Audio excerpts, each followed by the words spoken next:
आपदा प्रबंधन व खोया पाया केंद्र की जिम्मेदारी सेना को दी जाए।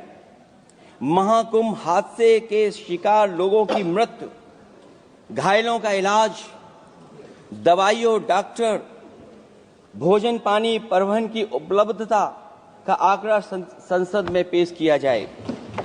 महाकुंभ हादसे के लिए जिम्मेदार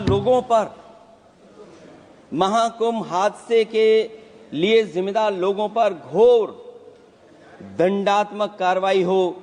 जिन्होंने सच छिपाया है उनको दंडित किया जाए। अध्यक्ष महोदय, हम डबल इंजन की सरकार से पूछते हैं, अगर अपराध बोध नहीं था तो आंकड़े दबाए, छिपाए और मिटाए क्यों गए हैं? सच छिपाना और मिटाना भी तो अपराध है। इसका दंड कौन भुगतेगा? अध्यक्ष महोदय, जहां इंतजाम होना चाहिए था वहां प्रचार हो रहा था। एक धार्मिक समागम में डबल इंजन का राजनीतिक प्रचार अशोभनीय है, निंदनीय है। इतने बड़े हादसे के बाद कम से कम अब तो वो होर्डिंग उतरवा देना चाहिए। अध्यक्ष महोदय, महाकुंभ की जो तैयारी हुई, जो हम लोगों ने जाना वहां पर, महाकुंभ न केवल 144 साल के लिए ये कहा गया, बल्कि ये भी कहा गया कि पहली बार धरती पर इस तरह का डिजिटल और जो आधुनिक चीजें हैं, टेक्नोलॉजी, उसका इस्तेमाल कर करके महाकुंभ होने जा रहा है। सीसीटीवी, ड्रोन, लाइव स्ट्रीमिंग के आधार पर जिनका दावा था कि वो डिजिटल कुंभ करा रहे हैं, वो मृतकों की डिजिट नहीं दे पा रहे हैं। एक तरफ तो जो लोग डिजिटल डिजिटल डिजिटल अध्यक्ष महोदय कहने को थकते नहीं हैं, लेकिन जब कुंभ में इतना बड़ा हादसा हो गया है तो यही सरकार डिजिट नहीं दे पा रही है। हमारे अपने लोग मारे गए हैं, जिसमें परिवार का हर रिश्ता दिवंगत हुआ है। किसी की माता, किसी के पिता, किसी की बहू, किसी की बेटी, किसी का भाई बहन, चाचा चाची, बच्चों के आंकड़े तो अभी तक नदारद हैं। खोया पाया केंद्र ही लोगों को तो नहीं मिल रहा है। जो खोया पाया केंद्र था उसको भी लोग पा नहीं पा रहे, ढूंढ नहीं पा रहे। अध्यक्ष महोदय, कुंभ कोई पहली बार नहीं हो रहा है। कुंभ का आयोजन सदियों से होता आया है। हमारे पौराणिक और हमारे इतिहास के दस्तावेज ये बताते हैं कि समय समय पे जो भी सरकारें रही होंगी, जिसका भी राज रहा होगा अध्यक्ष महोदय, उसने महाकुंभ या इस तरह के कुंभ का आयोजन किया है। एक तरफ तो वो कि जो 144 साल बाद महाकुंभ होने जा रहा है, उसका इतना प्रचार किया। और मैंने तो कई टीवी इंटरव्यूज में, कई समाचार चैनलों पर ये बात सुनने में आई और सुनते रहे हम लोग कि सरकार ने 100 करोड़ लोगों के आने का इंतजाम किया है। और अगर 100 करोड़, अध्यक्ष महोदय, अगर ये बात गलत है तो मैं रिजाइन आपको देना चाहता हूं। अगर अध्यक्ष महोदय, ये माननीय सदस्य लोग अगर ये नहीं सुन पा रहे हैं तो मैं इनको एक एक को, आप नहीं गए स्नान करने, आप स्नान करने नहीं गए, इसीलिए इस तरह की भाषा का इस्तेमाल कर रहे हैं।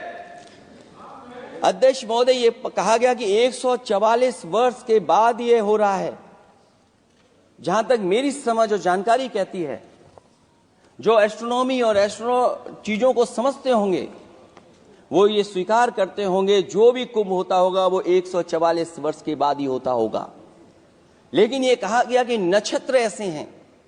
तो मैं अध्यक्ष महोदय सरकार से कहना चाहता हूं कि सतयुग से लेकर के कलयुग तक ये सनातन परंपरा रही है कि संत, महात्मा, साधु समाज मुहूर्त के हिसाब से शाही स्नान करते हैं। उसमें नक्षत्रों के हिसाब से जो सहयोग बनता है वही शाही स्नान का मुहूर्त होता है।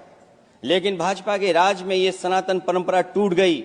पहले सरकार ने संत समाज को शाही स्नान रद्द करने का आदेश दिया, जिससे अनादिकाल की सनातन परंपरा टूटी। और फिर जब देश भर ने ये बात उठी, देश भर में ये बात उठाई गई, उठी, तो उन्होंने हादसे को छिपाकर फिर से आदेश दिया कि अखाड़े शाही स्नान करने जाएं। इससे सरकार ने पावन मुहूर्त के स्थान पर अपने मनमाने समय पर स्नान कराने का आदेश दिया। बात उस दिन या तिथि की नहीं होती है, बल्कि निश्चित मुहूर्त काल की होती है। ये सनातन परंपरा तोड़कर इन लोगों ने अच्छा नहीं किया। और ये क्या परंपरा टूटी है कि नहीं टूटी है, मैं समझता हूं अध्यक्ष महोदय मुझसे बेहतर सामने वाले ज्यादा जानते होंगे इसके बारे में। और जो लोग अध्यक्ष महोदय, जो हम लोगों ने देखा वहां पर लोग पुण्य कमाने आए थे और अपनों के शव लेकर के गए हैं। चमत्कारी करिश्मा तो ये हुआ है, श्रद्धालुओं के शव मिल गए थे, पर सरकार स्नान करने वाले मरने वालों की बात स्वीकार नहीं कर रही थी। और इससे ऊपर ये बात जो वहां पर और हुई,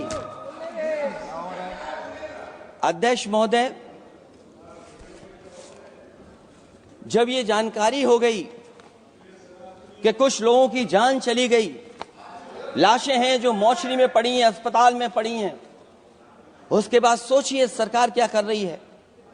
अपने सरकारी हेलीकॉप्टर में फूल भर करके फूलों को डालने का काम किया। सोचिए ये हमारी कहां की सनातनी परंपरा है। मैं जानना चाहूंगा सदन के माध्यम से हमारे माननीय सदस्य बताएं कि जहां लाशें पड़ी रही हों, न जाने कितनी चप्पलें पड़ी थीं, न जाने कितनी चप्पलें पड़ी थीं, न जाने कितने कपड़े पड़े थे, महिलाओं की साड़ियां थी, कपड़े थे,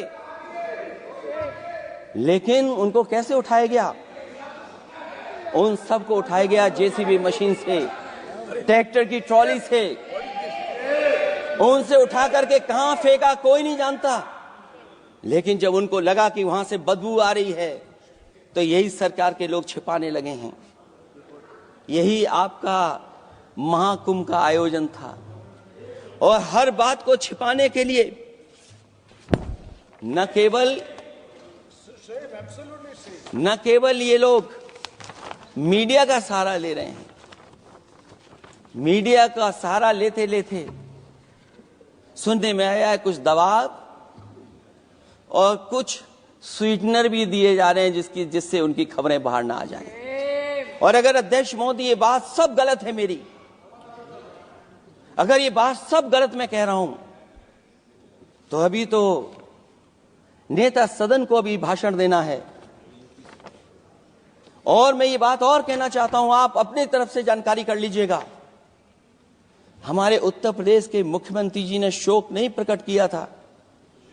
जब देश की राष्ट्रपति और प्रधानमंत्री जी ने शोक प्रकट किया, उसके बाद 17 घंटे बाद सरकार ने स्वीकार किया। अध्यक्ष मोदी, ये वो लोग हैं जो आज भी कोई सच्चाई स्वीकार नहीं कर सकते। इनका रास्ता क्या है मैं नहीं जानता हूं, कहां ले जाना चाहते हैं। लेकिन जब अध्यक्ष महोदय मैंने अभिभाषण पढ़ा है राष्ट्रपति महोदया का, तो वही पुरानी बातें कि 12 करोड़ शौचालय बन गए हैं, 10 करोड़ गैस कनेक्शन हो गए हैं, 80 करोड़ लोगों को राशन दिया जा रहा है, 25 करोड़ लोगों को मिडिल क्लास में शामिल कर दिया गया, न्यू मिडिल क्लास में शामिल कर दिया गया। 80 और 85 को अगर हम जोड़ दें अध्यक्ष महोदय 105 करोड़ हो गए। बच्चों को और जोड़ दें तो सरकार अध्यक्ष महोदय किसके लिए काम कर रही है? किसके लिए काम कर रही है? अगर 80 को राशन दें, 25 को न्यू मिडिल क्लास में जोड़ दें, 105 करोड़ हो गए। और जो बाकी बचे हैं हमारे देश की आबादी, जिसको 140 करोड़ बता रहे हैं, उसमें कम से कम बच्चे कुछ तो संख्या होगी, आधी आबादी की संख्या होगी। अगर उसको हम बाहर निकालें तो आगे आज सरकार किसके लिए काम कर रही है? वही बात पुरानी सुनने को मिलती है कि राष्ट्रीय मिलिट्री स्कूल बन गए हैं। राष्ट्रीय मिलिट्री स्कूल जिनमें बालिकाओं की भर्ती शुरू हो गई है। अध्यक्ष महोदय, ये एक बता दें जो नया इन्होंने 10 साल के अंदर राष्ट्रीय मिलिट्री स्कूल खोला हो। और कंफ्यूज मत होना, राष्ट्रीय मिलिट्री स्कूल कौन से होते हैं, सैनिक स्कूल कौन से होते हैं, ये कंफ्यूज मत होना। 10 साल में सोचिए अध्यक्ष महोदय, एक भी नया राष्ट्रीय मिलिट्री स्कूल नहीं खोला है। अगर खोला हो तो सरकार जरूर बताए। जो लोग कहते हैं हम ईज ऑफ डूइंग रिसर्च कर रहे हैं, अध्यक्ष महोदय, इनकी ईज ऑफ डूइंग रिसर्च हमने देखी है। इनकी ईज ऑफ डूइंग रिसर्च अपनी इमेज चमकाने के लिए और दूसरे की इमेज बर्बाद करने के लिए ईज ऑफ डूइंग रिसर्च चल रही है। ईज ऑफ डूइंग बिजनेस, मैं देखता हूं जहां कहीं भी इन्वेस्टमेंट मीट होती है, देश के सभी मंत्री वहां पहुंच जाते हैं, सरकार के मुखिया भी जाते हैं वहां। मुझे याद है उत्तर प्रदेश में सबसे बड़ा आयोजन हुआ था इन्वेस्टमेंट मीट का। न केवल इन्वेस्टमेंट मीट इन्वेस्टर्स को बुलाया गया था, बल्कि डिफेंस एक्सपो के भी कार्यक्रम कई हुए थे। और अध्यक्ष महोदय, भरोसा यह दिलाया गया था कि जो एमओयू हो रहे हैं 40 लाख करोड़ के, उसको जमीन पर उतार लिया जाएगा। मैं इन्हीं डबल इंजन की सरकार से जानना चाहता हूं कि जो 40 लाख करोड़ के एमओयू हुए, उसमें कितना जमीन पर यह सरकार उतार पाई है। कहीं ऐसा तो नहीं है कि सरकार के डबल इंजन आपस में ही टकरा रहे हों। अब तो जो खबरें हम लोग पढ़ते हैं, न केवल इंजन टकरा रहे हैं अध्यक्ष महोदय, अब तो डब्बे भी टकराने लगे हैं। सुना है क्योंकि दिल्ली में चुनाव है, आप इंजीनियर की डब्बा हैं। ये हमारे पुराने माननीय सदस्य हैं, आप हम एक हैं, बस जगह अलग बदल गई। जिस विभाग के मंत्री हैं वो हमारा ही काम है, आप लोग अच्छा नहीं कर रहे हैं। अध्यक्ष महोदय, दिल्ली का चुनाव है तो मैंने राष्ट्रपति जी के अभिभाषण में सुना कि यहां पर मेट्रो की जो दूरी है वो दुगनी कर दी गई है, पटरी दुगनी कर दी गई है, एक्सपेंशन हो गया है इतना। अध्यक्ष महोदय, मैं स्वीकार करता हूं दिल्ली का चुनाव है, एक्सपेंशन की बात करेंगे, लेकिन कभी आपने क्यूटो का नाम सुना है? आपने वेनिस का नाम सुना है?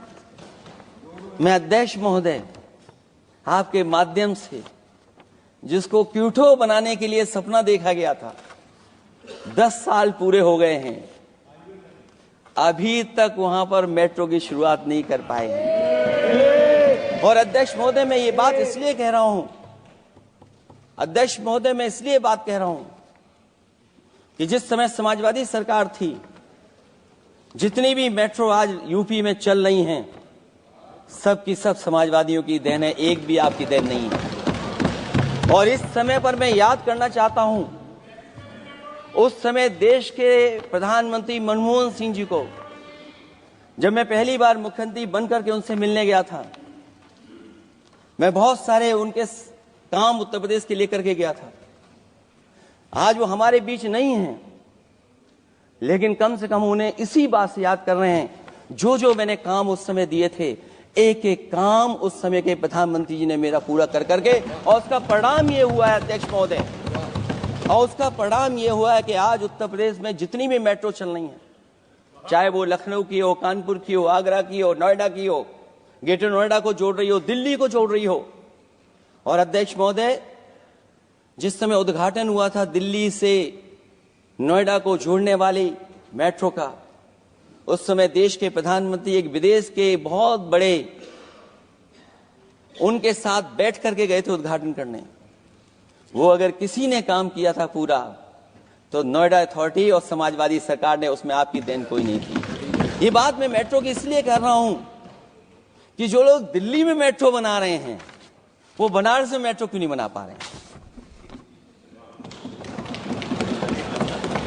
और दिल्ली का विकास अपने आप हो जाएगा, बस ये जो भारतीय जनता पार्टी की दिल्ली वाली सरकार है वो हस्तक्षेप करना बंद कर दे।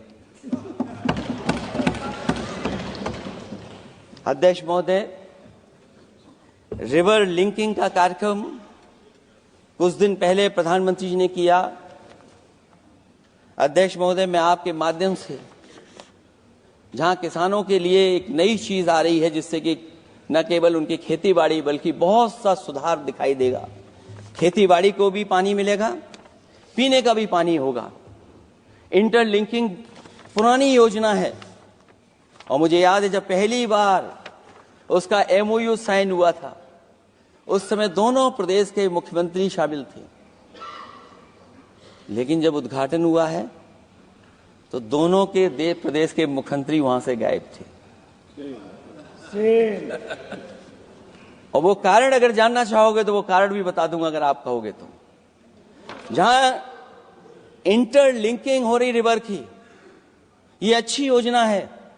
40,000 करोड़ रुपए आप खर्च करने जा रहे हैं। लाखों लाख जमीन उत्तर प्रदेश और मध्य प्रदेश की सिंचाई के लिए शामिल हो जाएगी। लोगों को पीने का पानी मिलेगा, लेकिन जिनकी जमीन जाएगी उन किसानों को, गरीबों को क्या सरकार मदद कर रही है? लैंड एक्विजिशन मैंने भी की एक समय पर, और मुझे याद है अध्यक्ष महोदय जब मैंने लैंड एक्विजिशन किया था उसमें भारत का ये लैंड एक्विजिशन एक्ट नहीं आया था। मैंने किसानों से बातचीत की थी और किसानों से समझाया कि ये योजना से, परियोजना से क्या लाभ होने जा रहा है। वहां के किसान तैयार हो गए और उसका परिणाम यह था कि 21 महीने में देश का सबसे बेहतरीन एक्सप्रेसवे और जमीन एक्वायर कर करके हम लोगों ने बना करके दिखा दिया। और जब उद्घाटन हुआ था तो उसमें भारतीय वायुसेना के विमान सुखोई और मिराज को उतार करके हम लोगों ने उद्घाटन किया था उसका। ये बात मैं इसलिए बता रहा हूं, जिस हाईवे पर देश के प्रधानमंत्री उतरे थे और उद्घाटन के बाद प्रधानमंत्री जी के पीछे पीछे कोई चल करके आया था, वो हाईवे भी अगर किसी ने डिजाइन किया था तो समाजवादी सरकार का डिजाइन था, वो भारतीय जनता पार्टी का डिजाइन नहीं था। और अगर इनका डिजाइन होता तो उत्तर प्रदेश में कोई नया हाईवे ऐसा बना करके दिखाएं जिससे हवाई जहाज उतर जाए। नहीं तो मैं मानूंगा कि आप जो कह रहे हैं कि आधुनिक इंफ्रास्ट्रक्चर बनाना चाहते हैं, आपकी परिभाषा क्या है आधुनिक इंफ्रास्ट्रक्चर की? और ये बात में जो इतनी घुमा फिरा के कह रहा हूं वो बात में लौट करके उसी पे जा रहा हूं। अध्यक्ष महोदय, अगर 40,000 करोड़ की योजना बनी है रिवर इंटरलिंकिंग की, तो जिन किसानों की, जिन गरीबों की जमीन जा रही है उन किसानों को आप सही तरीके से मुआवजा, मदद उनकी क्यों नहीं कर रहे हो आप? अध्यक्ष महोदय, मैं इस अभिभाषण के माध्यम से जब सदन में जवाब आए तो उन किसानों की मदद होनी चाहिए। वो किसानों के पास कुछ नहीं है। उसके बाद आपका जो पैकेज है, आपका पैकेज पता नहीं क्यों कंजूस बनाता है कोई, आपका पैकेज कंजूस बनाता है कोई। कम से कम आपका दिल बड़ा होना चाहिए और इतना बड़ा दिल हो कि किसान खुशहाली के रास्ते बजाए। आपने किसानों की आय दोगुनी नहीं की, आप आय दोगुनी नहीं कर पाए हैं। कम से कम उन्हें वो मदद करने का काम करें। इसमें अध्यक्ष महोदय, मैं राष्ट्रपति जी के अभिभाषण पर पढ़ रहा था कि सोलर को लेकर के और रूफटॉप सोलर एनर्जी को, स्कीम को लेकर के बहुत बड़ी योजना और कई हजार करोड़ रुपए सरकार खर्च कर रही है। मुझे याद है जब देश के राष्ट्रपति कलाम साहब थे, उन्होंने एक प्रेजेंटेशन किया था सरकार के सामने, और प्रेजेंटेशन के बाद मैंने उनसे निवेदन किया कि अगर ये योजना मैं कर दूं तो आप क्या उद्घाटन करने आएंगे? उन्होंने कहा कि अगर ये आप कार्य योजना लागू कर देंगे तो उद्घाटन करने भी मैं आऊंगा। अध्यक्ष महोदय, उस दिन आंधी तूफान था, टेंट बिल्कुल उड़ गया था। इतना शायद पानी और बिजली का चमकना इतना था कि मैंने खुद रिक्वेस्ट की थी उनसे कि आप मत आइए, फिर कभी हम लोग कार्यक्रम कर लेंगे। लेकिन वो कार्यक्रम में आए, उन्होंने उद्घाटन किया। और अध्यक्ष महोदय, जो लोग कह रहे हैं 40,000 करोड़ की रूफटॉप स्कीम लाए सोलर की, जो मिनी ग्रिड बना करके पूरे के पूरे गांव को हम लोगों ने फ्री बिजली दी थी, फ्री बिजली उनको मिलती थी 24 घंटे, उनकी चक्की चलती थी, उनका सिंचाई का पानी का इंतजाम होता था।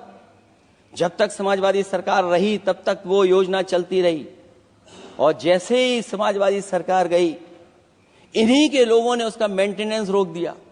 न केवल उस गांव का जिसका राष्ट्रपति रहे उन्होंने उद्घाटन किया, बल्कि और जितनी भी सोलर की स्कीम चल रही थी, लोहिया आवास में जहां सोलर स्कीम के माध्यम से हम लोग गरीब को सोलर पैनल के माध्यम से उनको बिजली दे रहे थे, फ्री बिजली, उन सब योजनाओं को इन्होंने बंद करने का काम किया है। सोचिए, ये वो लोग हैं जो इंफ्रास्ट्रक्चर बनाना चाहते हैं। अध्यक्ष महोदय, चीन के सवाल को लेकर के कांग्रेस पार्टी के भी कुछ विचार हैं, हमारे भारतीय जनता पार्टी के लोगों के भी विचार हैं। सच्चाई ये सदन और ये देश भी जानता है, एक समय पर हम लोगों ने बहुत लाखों लाख किलोमीटर की जमीन, लाखों लाख एकड़ की जमीन हम लोगों ने खोई, और अब उसी रास्ते पर भारतीय जनता पार्टी चल रही है। अध्यक्ष महोदय, सवाल यह है, जमीन खोने के साथ साथ भारतीय जनता पार्टी स्वीकार नहीं कर रही है कि जमीन चीन ने कब्जा की है। और ये बात अगर हम लोग कह रहे हैं तो जो अखबारों में खबरें निकलती हैं, टीवी पे कभी कभी खबरें आती हैं, अध्यक्ष महोदय सरकार को कहिए कि ऐसे चैनल, ऐसे अखबारों पे एफआईआर लिखा कर उन्हें जेल भेज दो, क्योंकि कुंभ की जो खबर चलाना चाहते थे, कुंभ की जो खबर देना चाहते थे, उन कुछ साथियों पे आपने एफआईआर लिखा दी है। अगर कुंभ पर सच्ची खबर दिखाने वालों पे आप एफआईआर लिखा सकते हैं, तो फिर चीन की खबर, जो खबर चला रहे हैं, उस पर भी आपको एफआईआर लिखानी चाहिए। दूसरा, हमारा एक जाति जनगणना का मसला बहुत पुराना है, ये कोई नया नहीं है। आरक्षण के सवाल पर इस देश में दक्षिण भारत से लेकर के उत्तर भारत में और देश में जगह जगह पर बहुत सारे नेता ऐसे रहे जो आज हमारे बीच नहीं हैं, जिनकी वजह से हम आज उस आंदोलन को आगे ले जा रहे हैं। बाबा साहब भीमराव अम्बेडकर जी का जो संविधान है, उसके तहत जो हमें हक अधिकार मिले हैं, आरक्षण की व्यवस्था है, उस व्यवस्था को और मजबूत बनाने के लिए जाति जनगणना होना चाहिए। उसके पक्ष में अब तो कांग्रेस पार्टी भी है। एक समय था जब कांग्रेस पार्टी उस पक्ष में नहीं थी, और अध्यक्ष महोदय, मैं बड़ी जिम्मेदारी के साथ कहना चाहता हूं, अगर उसी समय कांग्रेस पार्टी भी पक्ष में होती तो आज हमें आपके सामने खड़ा नहीं होना पता, मांगना नहीं पड़ता जाति जनगणना। लेकिन अध्यक्ष महोदय, मैं अपने कांग्रेस पार्टी के साथियों से भी कहना चाहूंगा, अध्यक्ष महोदय, मैं कांग्रेस पार्टी के साथियों से भी कहना चाहता हूं, हम आपके साथी हैं, और इस मुद्दे पे तो हम आपके साथ और आपके आगे भी चल करके आपका साथ दे देंगे। अब जाति जनगणना को कोई नहीं रोक सकता है। एक दिन ऐसा आएगा अध्यक्ष महोदय, एक दिन ऐसा आएगा, कोई टकरार नहीं है, आपके इंजन जैसे नहीं है, आपका एक इंजन। अध्यक्ष महोदय, ये अध्यक्ष महोदय, हम तो, मुझे कभी कभी ये लगता है कि प्रधानमंत्री जी जितना अपने लोगों को ध्यान दे करके समझाते हैं, इतना ये समझते ही नहीं है। वो अध्यक्ष महोदय, वो सबसे ज्यादा सोशल मीडिया के बारे में जानकारी रखते हैं। आप भी जानकारी रखा करो। अगर आप जानकारी रखोगे तो आपको सच्चाई पता लग जाएगी। एक इंजन ने नमस्कार नहीं किया था दूसरे इंजन को, अगर याद हो तो पता कर लेना। और ये बात अगर छिपी हुई हो, ऑनरेबल मेंबर, अध्यक्ष महोदय, अभी तो मैंने शुरू नहीं किया, मेरा लिखा हुआ बहुत लंबा है। कंक्लूड करें, आप समाप्त करें प्लीज। और अध्यक्ष महोदय, एक सवाल और बड़ा उठा है, नौकरी को लेकर के, रोजगार को लेकर के, और हमारे भारत की जो मैन्युफैक्चरिंग सेक्टर है उसको बढ़ावा कैसे दिया जाए। चीन जैसा देश केवल एक पे हमला नहीं कर रहा है अध्यक्ष महोदय, आपकी जमीन भी छीन रहा है और आपका बाजार भी छीन रहा है। और ये बात अगर गलत हो तो सरकार हमें बताए, वो आंकड़े दे। अगर कांग्रेस पार्टी का रास्ता था तो आपका रास्ता कांग्रेस पार्टी का क्यों है? अगर कांग्रेस पार्टी का वो रास्ता था तो आपका रास्ता क्यों है? वो मैं तो जानता हूं जिस दिन उनके सहयोगी साथी समझ लेंगे, वो भी साथ छोड़ जाएंगे। दूसरा जो बात सवाल कहा गया है अध्यक्ष महोदय, जिस समय बाजार खोला गया, जिस समय हमारा व्यापार के लिए पूरा बाजार खोल दिया,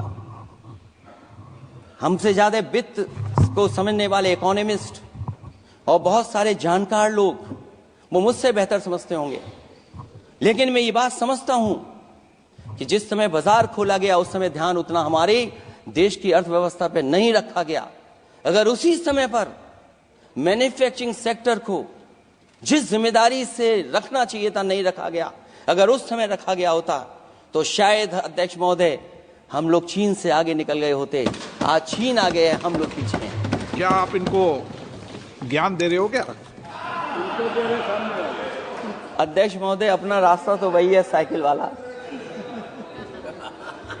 इसलिए अध्यक्ष महोदय अगर समय, मेरा समय है अभी, क्योंकि मैं बहुत कुछ लेकर के आऊं। और जहां तक इंफ्रास्ट्रक्चर की बात है, आप कहते हैं कि देश का आधुनिक इंफ्रास्ट्रक्चर बनेगा, न केवल उसके नागरिकों को एक बेहतर जीवन देश की नई पहचान देता है, बल्कि देश को एक नया आत्मविश्वास भी देता है। अरे अगर ये बात सच है तो अध्यक्ष महोदय मैं वो बात कहना चाहता हूं कि 2022 के चुनाव से पहले एक बुंदेलखंड एक्सप्रेस वे बनाया गया था, और जिसकी तैयारी को लेकर के देश के प्रधानमंत्री जी गए थे। कितनी सजावट हुई थी, कितनी तैयारी हुई थी। जो हमारे बुंदेलखंड के साथी माननीय सदस्य चलते होंगे बुंदेलखंड के एक्सप्रेस वे पर, वो जानते होंगे। प्रधानमंत्री जी उद्घाटन करके गए, पानी बरस गया, बुंदेलखंड बह गया, एक्सप्रेस वे बह गया। और सोचिए अध्यक्ष महोदय कब उद्घाटन किया था आपने? 22 में, और आज भी मेंटेनेंस चल रहा है उसमें। 22 के बाद से आज तक भी मेंटेनेंस चल रहा है। और कहीं अगर आपने जो गाड़ियां बाजार में ला दी हैं, जो बाजार में आजकल अध्यक्ष महोदय जो गाड़ियां आ गई हैं, अगर वो कहीं अपनी रफ्तार से चलेंगी तो या तो पेट दर्द होगा या कमर का दर्द होगा, दोनों में से एक के लिए तो इलाज जाना ही पड़ेगा। और वो कितने हजार करोड़ का बना? 14,000 करोड़ का। इसी तरह गोरखपुर लिंक एक्सप्रेसवे यूपी में 91 किलोमीटर, जो हमारे रोड की जानकारी रखते होंगे, एनएचआई की जानकारी रखते होंगे, वो जानते होंगे कि गोरखपुर लिंक जो 2022 में शुरू हो जाना चाहिए था, वो अभी तक शुरू नहीं हो पाया। वो 91 किलोमीटर का 7,283 करोड़ का बन रहा है। जो पूर्वांचल एक्सप्रेस वे, कभी समाजवादी सरकार ने उसको डिजाइन किया, उसको सब कुछ आगे बढ़ाया, वो 340 किलोमीटर का 22,000 करोड़ के लगभग का बना है। लेकिन जहां तक मैं बना करके छोड़ गया वहां से आगे नहीं बढ़ा। और अगर वो बढ़ गया होता तो बिहार और बंगाल के लोगों के लिए बहुत रास्ता आसान हो जाता। इसी तरह एक गंगा एक्सप्रेसवे बन रहा है, जिसके बारे में सरकार ने ये कहा कि हम कुंभ से पहले शुरू कर देंगे, कुंभ से पहले गंगा एक्सप्रेसवे शुरू हो जाएगा। अध्यक्ष महोदय वो नहीं शुरू हो पाया। मुझे लगता है जिस रफ्तार से वो काम हो रहा है, अगला जब अर्ध कुंभ आएगा तब तक ही बन पाएगा वो। ये बातें मैं इसलिए बोल रहा हूं अध्यक्ष महोदय, क्योंकि यूपी को, बिहार को दे दिया, हमें कोई तकलीफ नहीं है। बिहार भी तरक्की करे, हम भी साथ देंगे बिहार का, कोई तकलीफ नहीं है। लेकिन यूपी में अगर कोई भी एक भारत सरकार के एनएचआई का एक्सप्रेस वे आया हो तो बता दे। एक भी कोई एक्सप्रेस वे दिया हो तब, जब देश के प्रधानमंत्री को 2 बार और नहीं तीसरी बार भी मौका दिया उत्तर प्रदेश ने। मैं अध्यक्ष महोदय आपका इशारा समझ रहा हूं। बाकी अध्यक्ष महोदय भाषण में अब बजट पे पढ़ दूंगा, मेरा बाकी भाषण बजट में होगा। मैं अपना भाषण खत्म करते हुए केवल इतना कहना चाहता हूं, मैं जो मेरे सुझाव आए हैं उन सुझावों को शामिल करे सरकार, और केवल प्रचार में न रहे सरकार। अध्यक्ष महोदय, मैं अपनी बात खत्म करने से पहले जो राष्ट्रपति जी ने कहा है, मैं भी सहमत हूं उससे। मैं उनकी सब लाइनें पढ़ना चाहता हूं। जो राष्ट्रपति महोदया जी ने कहा है, मैं उससे सहमत हूं। हमारा हिंदुस्तान 140 करोड़ आबादी वाला देश है। हमारे यहाँ भिन्न भिन्न राज्य, भिन्न भिन्न क्षेत्र, भिन्न भिन्न भाषाएं हैं, परंतु एक राष्ट्र के रूप में हमारी एक ही पहचान है, हिंदुस्तान।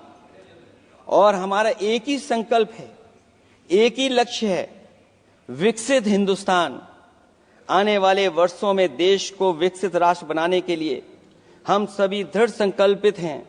इस संकल्प में देश के शहीदों की प्रेरणाएं हैं, पूज्य बापू के मानवीय आदर्श हैं और सरदार पटेल जैसी मां भारती की संतान द्वारा हमें दिलाई गई एकता की शपथ है। हमें इन प्रेरणाओं को आगे रखते हुए एकता के इस समर्थ विकसित हिंदुस्तान के संकल्प को पूर्ण करना है। आइए हम एक बार फिर एकता के संकल्प को दोहराएं और हिंदुस्तान के सपनों को पूरा करने के लिए कटिबद्ध हों। जब हम साथ मिलकर बढ़ेंगे तो हमारी भावी पीढ़ियां 2047 में अवश्य विकसित